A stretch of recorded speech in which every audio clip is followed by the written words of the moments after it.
9 चौके और 4 छक्के। Strike rate 190.38। सूर्यकुमार यादव पहली बार भारत के लिए कप्तानी कर रहे थे। ऑस्ट्रेलिया के खिलाफ T20 मैच में टीम इंडिया को 209 रनों का विशाल लक्ष्य हासिल करना था। 2.3 ओवर में ही 22 रन पर भारत ने 2 विकेट खो दिए थे। अब मैदान पर सूर्यकुमार यादव की एंट्री हुई। जेसन बेहनड्राप के चौथे ओवर की अंतिम बैकअप लेंथ गेंद डाउन लेग थी। सूर्यकुमार यादव ने फाइन लेग बाउंड्री के ऊपर से पुल शॉट पर छक्का जड़ा। सीन एबार्ट के 5वें ओवर की 5वीं गेंद सूर्यकुमार यादव के पैड्स पर हाफ फॉली थी। सूर्यकुमार यादव ने इस गेंद पर डीप मिड विकेट स्टैंड में छक्का जड़ा। एबॉट ने ओवर की अंतिम गेंद ऑफ स्टंप पर धीमी गति के साथ डाली। सूर्यकुमार यादव ने परफेक्ट टाइमिंग के बूते डाउन द ग्राउंड चौका जड़ दिया। सूर्यकुमार यादव ने साबित कर दिया उनके पास ताकत के साथ नजाकत की कोई कमी नहीं है। नाथन एलिस के छठे ओवर की तीसरी गेंद Fuller length down leg side थी। सूर्यकुमार यादव ने परफेक्ट लेग ग्लांस के साथ 60 फाइन लेग फील्डर को बीट किया और चौका अपने नाम कर लिया। इस ओवर की 5वीं गेंद मिडिल स्टंप पर हाफ फॉली थी। सूर्यकुमार यादव ने मिड विकेट की दिशा में गैप ढूंढा और चौका हासिल कर लिया। बेहनड्राप के 8वें ओवर की दूसरी गेंद pitched of Fuller length outside of थी। सूर्यकुमार यादव ने ड्राइव करने का प्रयास किया, बल्ले का बाहरी किनारा लगा। गेंद विकेट कीपर के बगल से 4 रन के लिए सीमा रेखा पार चली गई। मार्कस स्टोइनिस के 11वें ओवर की दूसरी लेंथ डिलीवरी पर सूर्यकुमार यादव ने सफल किया। उन्होंने 60 थर्ड मैन की दिशा में चौका हासिल कर लिया। सीन एबॉट के 14वें ओवर की दूसरी गेंद Fuller length on middle stump थी। सूर्यकुमार यादव ने लांगान के ऊपर से लॉफ्टेड शॉट पर छक्का जड़कर अर्धशतक पूरा किया। हाई एल्बो के साथ सूर्यकुमार यादव ने 60 खेलने के बाद शानदार फॉलो थ्रू भी दिखाया। मार्कस स्टोइनिस ने 16वें ओवर की तीसरी गेंद लेंथ डिलीवरी आउटसाइड ऑफ डाली। सूर्यकुमार यादव ने पॉइंट की दिशा में रूम बनाकर चौका जड़ दिया। नाथन एलिस ने 17वें ओवर की पहली गेंद juicy half Fali outside of डाली। सूर्यकुमार यादव ने मिड ऑन के ऊपर से चौका लगा दिया। नाथन एलिस ने ओवर की तीसरी गेंद ऑफ स्टंप पर फुलर लेंथ रखी। सूर्यकुमार यादव ने वाइडर लांगान के ऊपर से छक्का जड़ दिया। 17वें ओवर की चौथी गेंद धीमी गति के साथ शॉर्ट बॉल थी। सूर्यकुमार यादव ने इंतजार किया और थर्ड मैन बाउंड्री के ऊपर से स्लाइस करते हुए चौका लगा दिया। सूर्यकुमार यादव रुकने के मूड में बिल्कुल भी नहीं थे। वे किसी भी कीमत पर जल्द से जल्द मैच खत्म करना चाहते थे। बेहनड्राप के 18वें ओवर की दूसरी फुलर लेंथ गेंद को सूर्यकुमार यादव ने डीप पॉइंट बाउंड्री के पार पहुंचाया। हालांकि चौथी धीमी गेंद पर सूर्या मैदान में लपकी गए। सूर्यकुमार यादव के जाने के बाद जीत के लिए 16 गेंद पर सिर्फ 15 रन की दरकार थी। रिंकू सिंह ने 4 चौकों की मदद से 22 रन बनाकर भारत को जीत दिला दी।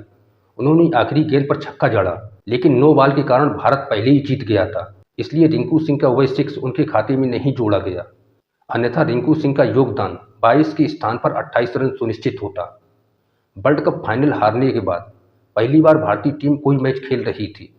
नए कप्तान सूर्यकुमार यादव के लिए यह बड़ी अग्नि परीक्षा थी।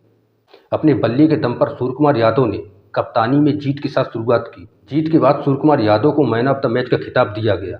सूर्यकुमार यादव की मैच विनिंग पारी से आप कितना इत्तेफाक रखते हैं? शायद उतना ही जितना ट्रेविस हेड पर ऑस्ट्रेलियन टीम रखती होगी, या उससे कम या उससे ज़्यादा भी। 2023 क्रिकेट वर्ल्ड कप में ऑस्ट्रेलिया शुरू के मैच हारने के बाद चैंपियन की तरह खेली। कोई ड्रामा नहीं, कोई भावनात्मक अतिरेक नहीं, कोई खुशफहमी या गलतफहमी भी नहीं। काम करने आए थे, काम करके चले गए। 1 या 2 दिन वो उसका जश्न मनाएंगे, फिर काम में लग जाएंगे। सर्वश्रेष्ठ को अपनी महत्ता की घोषणा स्वयं ही नहीं करनी होती है, दुनिया उसके लिए बोलती है। बलवान बड़बोला नहीं होता। अभी तक 13 विश्व कप हुए हैं, जिनमें से 6 उन्होंने जीते हैं। हर दूसरे टूर्नामेंट में उनको विश्व कप जीतना ही है। शिखर पर विराज कर ही वो सुकून महसूस करते हैं। यूं तो यह भारत के राज तिलक का प्रसंग था। घर में टूर्नामेंट हो रहा था। नरेंद्र मोदी स्टेडियम में 1.25 लाख से ज़्यादा दर्शक भारत की जीत का उत्सव मनाने के लिए मौजूद थे। राजनीति और सिनेमा की दुनिया के चर्चित चेहरे स्टेडियम में मौजूद थे। इंडियन टीम 10 में से 10 मैच जीतकर महाबली की तरह यहाँ आई थी। ऑस्ट्रेलियन टीम ने महफिल में खलल डाल दिया। उन्होंने कहा, हम आपकी कहानी के सहायक अभिनेता नहीं हैं, मुख्य भूमिका में हैं। भारत उनके सामने मुकाबले में कहीं नहीं पाया गया। पिच धीमी है का नैरेटिव दूसरी पारी में धुल गया, जब ऑस्ट्रेलियाई बैठक खाने में तफरीह सरीखे इत्मीनान से खेली और चलते फिरते स्कोर को चेज कर लिया। खिताबी मुकाबला था, एक तरफा बना दिया। होता भी क्यों ना। इस विश्व कप में खेले गए 48 मैचों में से तकरीबन 45 क्या ऐसे नहीं थे जो एक तरफा थे। ऑस्ट्रेलियाई कप्तान ने घोषणा की थी कि हम 1.25 लाख दर्शकों को चुप करा देंगे। उन्होंने करा भी दिया। ये कोरी दमभोक्ति नहीं थी, क्योंकि वो पूरी तैयारी से आए थे। वो यहाँ भारतीय पटकथा को बाक ओवर देने नहीं आए थे।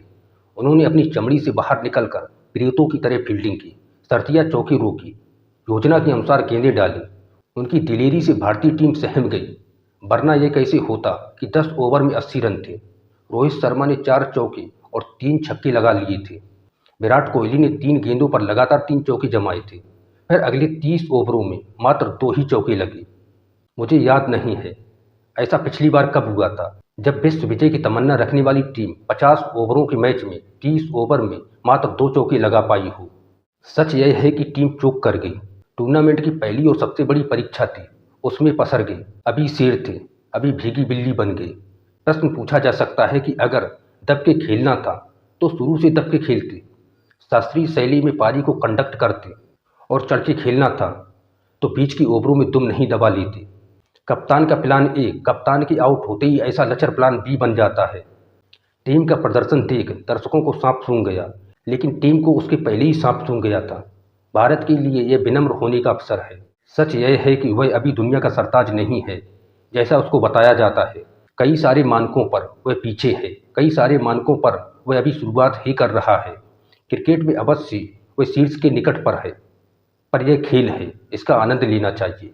इसके बहाने अपने राष्ट्रीय गौरव को नहीं भुलाना चाहिए। भारतीय चरित्र में जो अति नाटकीयता निहित है, उसमें बघारी गई सेखियां पराजय के क्षणों में उपहास लगने लगती हैं। जीत से पहले जीत की घोषणाएं नहीं की जाती हैं। चैंपियन टीम मुबारकबाद के हकदार हैं। ट्रेविस हेड नामक सूरमा शुभकामनाओं का पात्र है। वो विजेता टीम यहाँ तक पहुंची, यह भी कम नहीं। लेकिन खेलों की दुनिया में रजत पदक एक चमचमाती हुई हार सरीखा ही है। यह नस्तर की तरह चुभने वाला तमगा है। वो फिर कोशिश करेंगे, फिर तैयारी करके आएंगे, पर इस बार सर्वश्रेष्ठ ने साबरमती के किनारे विजय गाथा लिखी है। सर्वश्रेष्ठ से परास्त होने में लज्जा नहीं होनी चाहिए। 2007 के 50 ओवर विश्व कप में हर्षेल गिब्स ने 6 गेंदों पर 6 छक्के मारे थे। अब मैं पूछ दूं कि किस टीम के खिलाफ, तो 100 में से 10 लोग बता पाएंगे। बॉलर का नाम पूछ दूं तो बिना गूगल किए 500 में से 2-3 लोग ही मात्र बता पाएंगे। लेकिन वहीं अगर 2007 वाली T20 विश्व कप में युवराज सिंह के 6 छक्के का जिक्र भर कर दूं तो यह सबको पता होगा किस टीम और किस बॉलर के खिलाफ मारा था युवराज ने, कौन सा ओवर चल रहा था। बिला बिला कमजोर टीम या लीग मैचों में आप कितना भी रन बना लो, रिकॉर्ड मार्जिन से जीत दर्ज कर लो, सब बेमानी है अगर आप अहम मुकाबले में सरेंडर हो जाते हैं तो। हर्षल गिब्स ने दर्जन भर शतक मार रखी है, लेकिन आज भी सभी को मौखिक रूप से 434 रन के लक्ष्य का पीछा करते हुए 175 का ही स्कोर क्यों याद रहता है, क्योंकि इस इनिंग ने हिस्ट्री क्रिएट की थी। दूसरी पारी शुरू होने से पहले ही 434 रन के सामने, वो भी ऑस्ट्रेलियन बॉलिंग अटैक के आगे, आपको दुनिया ने हारा हुआ घोषित कर दिया था। लेकिन घूम फिर कर बात आती है फिर इंटेंट पर। गिब्स ने इंटेंट को पकड़े रखा और समानता कायम करते हुए लोकतांत्रिक तरीके से सभी गेंदबाजों की बखिया उधेड़ दी। गिब्स जब आउट हुआ तब अफ्रीका के स्कोर 299 था।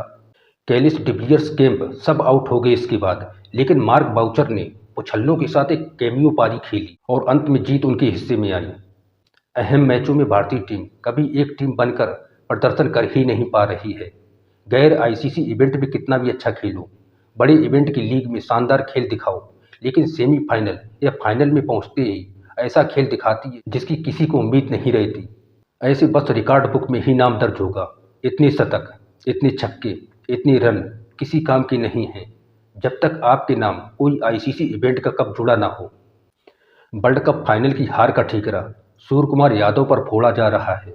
आलोचक कह रहे हैं कि सूर्य कुमार यादव को भारतीय T20 कप्तानी भी नहीं सौंपी जानी चाहिए। इसमें कोई संदेह नहीं है कि सूर्य कुमार यादव फाइनल में उम्मीदों के अनुसार परफॉर्म नहीं कर सके। वह 28 गेंद पर 18 रन बनाकर आउट हुए। पर आपका ध्यान एक जरूरी बिंदु की तरफ दिलाना चाहता हूँ। आपको पता है कि 11वें से 40वें ओवर के बीच में 30 यार्ड सर्किल के बाहर सिर्फ 4 खिलाड़ी रहते हैं। आखिरी 10 ओवरों में यह संख्या 5 हो जाती है। जिस वक्त 29वें ओवर की तीसरी गेंद पर विराट कोहली आउट हुए, भारत का स्कोर 4 विकेट के नुकसान पर 148 रन था। एक छोर पर केएल राहुल घूंटा गाड़ी खड़े थे। सूर्य कुमार यादव के लिए परफेक्ट मंच सेट था। अगले 12 ओवर तक सूर्या राहुल के साथ फील्ड रिस्ट्रिक्शंस का फायदा उठा सकते थे, पर भारतीय टीम मैनेजमेंट ने सूर्य कुमार यादव की जगह रविंद्र जडेजा को बल्लेबाजी के लिए भेज दिया। रविंद्र जडेजा 22 गेंद पर सिर्फ 9 रन बना सके। रविंद्र जडेजा की आउट होने के बाद सूर्य कुमार यादव और केएल राहुल के तौर पर भारत की प्रॉपर बल्लेबाजों वाली आखिरी जोड़ी मैदान पर थी। इसके बाद केएल राहुल भी आउट हो गए। कोई भी भारतीय गेंदबाज बल्लेबाजी में माहिर नहीं है। ऐसे में सारा दबाव अकेले सूर्य कुमार यादव पर आ गया। अगर सूर्य कुमार यादव रविंद्र जडेजा से पहले आते तो फील्ड रिस्ट्रिक्शंस का बेहतर फायदा उठाते। इसके अलावा जडेजा के तौर पर एक स्पेशलिस्ट बल्लेबाज आखिरी की ओवरों के लिए सुरक्षित रहता। रविंद्र जडेजा को सूर्य कुमार यादव से पहले भेजने का फैसला सही था या गलत? साथ ही यह भी बताएं कि फाइनल में हार का सारा ठीकरा सूर्य कुमार यादव के सिर फोड़ना कितना सही है। यकीन मानिए, रोहित शर्मा से ज़्यादा अफसोस वर्ल्ड कप हारने का आपको नहीं हो सकता। इस खिलाड़ी ने पिछले 2 साल से वर्ल्ड कप की खातिर जीना छोड़ दिया था। दिन रात रणनीति बनाकर रोहित शर्मा ने भारतीय टीम को वर्ल्ड कप फाइनल तक पहुंचाया था। रोहित चाहते तो अपने सलामी जोड़ीदार शुभमन गिल से तेज बल्लेबाजी के लिए कह सकते थे। खुद वर्ल्ड कप के हर मैच में देर तक बैटिंग कर सकते थे। पर हिटमैन ने वर्ल्ड कप जीतने का ख्वाब देखा था, तो भारतीय बल्लेबाजी को बदलने का बीड़ा भी इसी खिलाड़ी ने उठाया। रोहित हर मैच में आकर भारतीय टीम को ताबड़तोड़ शुरुआत देते थे। एक ऐसा मंच सेट करते थे जिस पर मिडिल ऑर्डर के बल्लेबाज रनों की बड़ी इमारत खड़ी कर पाते थे। रोहित शर्मा ने फाइनल मैच में भी अपना काम बखूबी किया। 31 गेंद पर 151.61 की स्ट्राइक रेट के साथ 4 चौकों और 3 छक्कों की मदद से 47 रन हिटमैन के बल्ले से आए। रोहित की गलती यही रही कि उन्होंने मध्यक्रम के बल्लेबाजों पर भरोसा जताया, चाहे वह श्रेयस अय्यर हों या केएल राहुल या सूर्य कुमार यादव। रोहित को लगा कि अगर मैं पावर प्ले के दौरान भारत का स्कोर 80 रन कर दूंगा, इसके बाद ये खिलाड़ी जिम्मेदारी उठा ले जाएंगे। फाइनल में मध्यक्रम क्लिक नहीं कर सका। वर्ल्ड कप का सबसे मुश्किल कैच भी रोहित शर्मा का ही पकड़ा गया। पूरे वर्ल्ड कप के दौरान टीम की खातिर अपने विकेट की परवाह न करने वाले रोहित शर्मा विराट के बाद वर्ल्ड कप में दूसरे सर्वाधिक रन बनाने वाले बल्लेबाज रहे। हिटमैन ने 11 मैच में 54.27 की एवरेज और 125.95 की स्ट्राइक रेट के साथ 597 रन बनाए। मुझे रोहित से कोई शिकायत नहीं है, उन्होंने अपना सब कुछ झोंक दिया, पर जीत हाथ से रेत की तरह फिसल गई। पर जहां तक वर्ल्ड कप हारने के तुरंत बाद इंडिया ऑस्ट्रेलिया T20 सीरीज में इंडिया अभी 5 मैचों की सीरीज में 2-0 से आगे है। और यदि इंडिया ऑस्ट्रेलिया को 5-0 की शिकस्त देकर यह एहसास दिलाने में कामयाब रहती है तो शायद यह सोचकर थोड़ा बहुत सुकून अवश्य मिलेगा। यह सोचकर कि हम इस विश्व कप में सबसे ज़्यादा बेहतर खेले थे, पर हम दुर्भाग्यशाली रहे जो इतने करीब आकर भी वर्ल्ड कप का खिताब अपने नाम नहीं कर सके।